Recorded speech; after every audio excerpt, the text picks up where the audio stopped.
Hi guys, after this you guys should be able to take our quadratic equations that are in standard form and put them into vertex form. Now I'm going to tell you that I'm going to show you a couple of ways to do that. So you should be able to go either way, right? But the way that is most beneficial to you, because it's not really beneficial to go into standard form, it is beneficial to go into vertex form. Okay, so obviously we see that this is in standard form.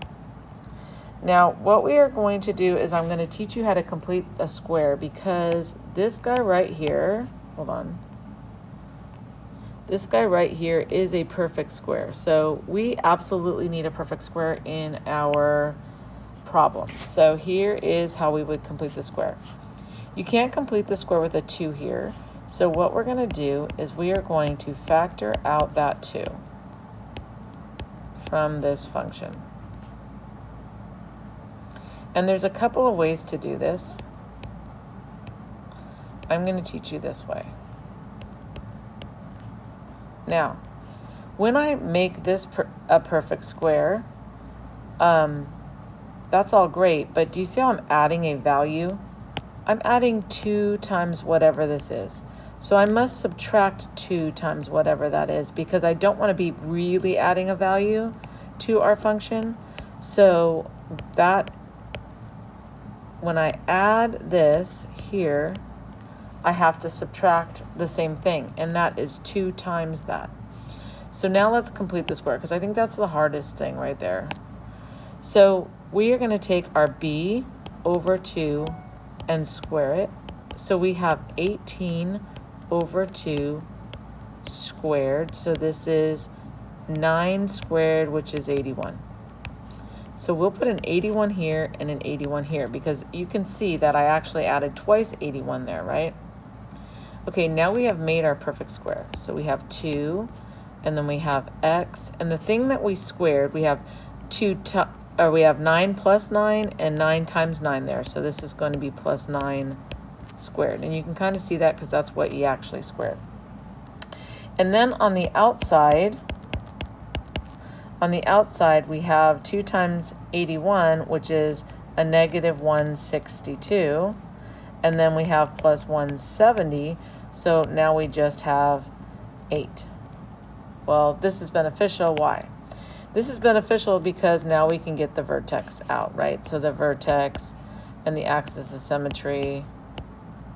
So the axis of symmetry is x equals the opposite of this, so that's negative 9, which is also the x for the vertex, and then we have our k out here.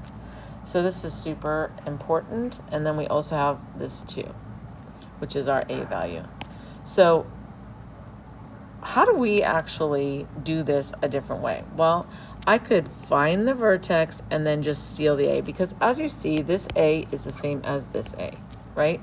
So right now, before I even start, I know, let's not use y, let's use f of x, because that's what they used. So I know that f of x is equal to our a, which is 2, and then x, we'll put the opposite of h, and then k. So how did we find the vertex before? Well, the axis symmetry is the opposite of b over 2a. So we have the opposite of 36 over 2 times 2, which will be negative 9. So there's our axis symmetry, and that tells us that our vertex is going to have negative 9. And then, so this is plus 9. And now we would just substitute that in to find our output value that's related to negative 9.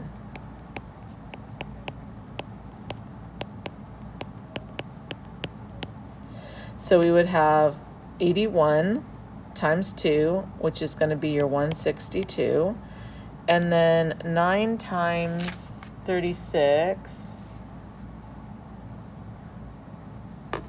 which is negative 324, and then plus 170. So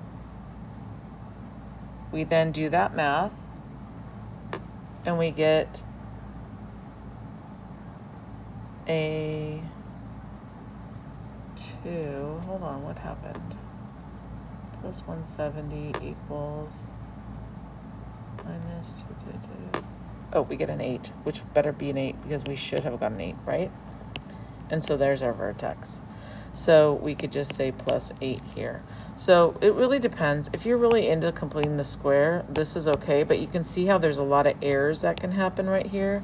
So you've already done using the opposite of b over 2a, and you've already substituted values in. So this might be your better bet. Okay, have a wonderful day, you guys.